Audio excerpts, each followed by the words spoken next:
Buenas noches, compañeros y profesora. En el video de hoy, en la materia de Psicología 1, mis compañeras Marya Aguilar, Mónica Viviana, Paola Hernández y quien les habla, Cirley Romero, vamos a hablar sobre las alteraciones en los procesos psicológicos basándonos especialmente en tres películas: Mente Brillante, El Castor y Spider. Vamos a empezar hablando de la película El Castor. Voy a hacerle la palabra a mi compañera Margie. Buenas noches, compañeras y docente. Como podemos observar, el título de nuestra película es El Castor y habla sobre el paciente Walter Blanc. Este es un paciente que fue diagnosticado bajo depresión.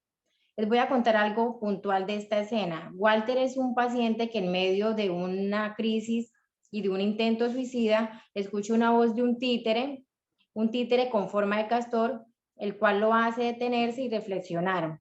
Pero resulta y pasa que a él, al detenerse y reflexionar, hace parte de su vida este títere, llevándoselo para todos lugares, para bañarse los dientes, para dormir y siempre usándolo en su mano izquierda. Llega a depender tanto de este títere que le cede su personalidad al castor, olvidándose por completo de que él es un paciente depresivo, pero empieza a tener unos síntomas como felicidad, alegría, se siente seguro y unos signos de sonrisa, de una figura ergida, de deseos de trabajar. Al ver nosotros que este títere llega a la vida de Walter, llega a ser un daño en su personalidad, produciéndole un trastorno disociativo, que ese trastorno es aquel que afecta una o más personalidades, pero bien definidas. En algunas culturas incluso lo llaman como posesión o endemoniados a estos pacientes. Pero resulta que Walter en su niñez, él tuvo problemas con su papá y debido a esto, él creó un mecanismo de defensa para olvidarse de ese dolor que tenía, creando estas personalidades. Por lo tanto, todo se lo dejó al castor y se olvidó de su depresión, pero dañó su personalidad creándole el trastorno que les mencioné anteriormente.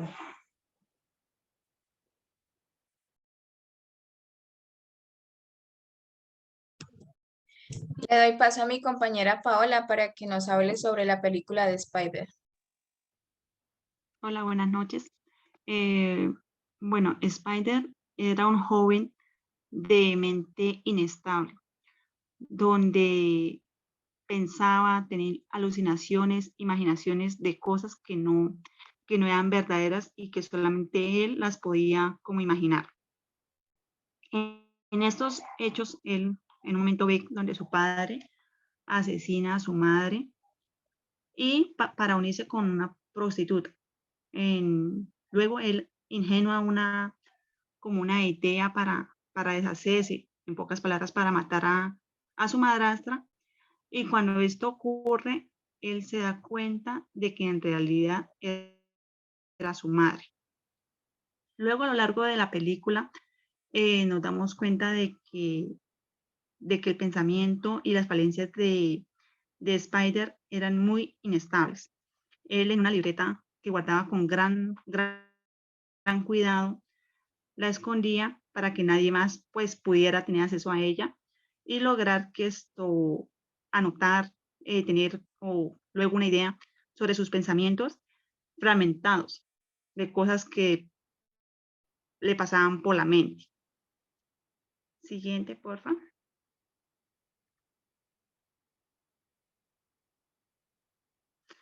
Los síndromes particulares de la esquizofrenia involucra en unas de las percepciones y perdón, y pánico cognitivas y emocionales son el pensamiento, el lenguaje y la comunicación, la organización comportamental, la afectividad, la fluidez y la productividad del pensamiento. Y él habla de la capacidad herónica, la energía y la motivación de la atención. Listo. Le doy paso a mi compañera Mónica para que nos hable sobre la película de Mente Brillante. Bueno, buenas noches. La película Mente Brillante es algo parecido en el trastorno mental que vimos en la película anterior, dado que se trata de un personaje también con una enfermedad mental llamada esquizofrenia. Este personaje también alucinaba, veía cosas que no eran de acuerdo a la realidad, pese a que era una persona que era muy inteligente y que trabajaba todo lo de la economía, lo entendía, las fórmulas matemáticas las entendía, las hacía muy bien, pero cada cosa de lo que vivía en su mundo exterior era alucinaciones y cosas que no eran con realidad. Él entendía que había una guerra entre él y la milicia rusa y que lo estaban buscando a él y a su familia. Por lo tanto, cada vez que caminaba, que estaba hablando con una persona, que estaba realizando algo matemático, veía a esas personas que lo estaban persiguiendo. En diferentes partes de esta película vemos los diferentes síntomas de esta enfermedad y vemos que esta persona tenía dificultad para concentrarse y otros síntomas propios de esta enfermedad. Pasamos a la siguiente diapositiva, la cual nos muestra que él también tenía mucha dificultad para relacionarse con las demás personas y por lo mismo que él en todo momento estaba pensando que tenía una guerra con las demás personas. Y por último, en la última diapositiva podemos ver más a fondo la clasificación o los síntomas que podemos ver de la esquizofrenia. Una de ellas es la apatía. Era una persona que era muy apática a sus relaciones sociales, a su familia, a las personas que lo rodeaban. También tenía un lenguaje desorganizado, un lenguaje que a veces no concordaba con la realidad o con lo que se estaba hablando. Tenía cambios de conducta, por lo mismo que tenía una personalidad diferente a la propia, entonces cambiaba de un momento a otro de una conducta o de una personalidad a otra. También tenía pensamientos confusos, pensamientos que estaban en su imaginación y pensamientos que no correspondían a lo que estaba sucediendo en ese momento. Alucinaciones, sueños, realidad inventada y pensamientos desordenados.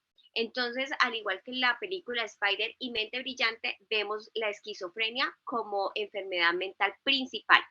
Y lo único diferente que vemos en estas dos películas es que Mente Brillante corresponde a una película con hechos de la vida real. Pasamos con Shirley ya a dar unas pequeñas conclusiones de estas tres películas y damos por finalizado el video. Bueno, en conclusión, podemos observar en las tres películas que mencionamos anteriormente, son dos cosas. La primera, que los cambios anormales que tuvieron los protagonistas, es decir, las perturbaciones que tuvieron tanto en su conciencia, en la memoria, en el lenguaje, es algo que podemos ver que, o sea, fueron alteraciones que ellos tuvieron en los procesos psicológicos. Y lo segundo que pudimos analizar en las películas es que para poder nosotros diagnosticar a alguien con una enfermedad es necesario primero revisar los manuales que son el CIE-10 y el DSM-5, que es como son los manuales donde se clasifican las enfermedades de los trastornos mentales. Muchas gracias.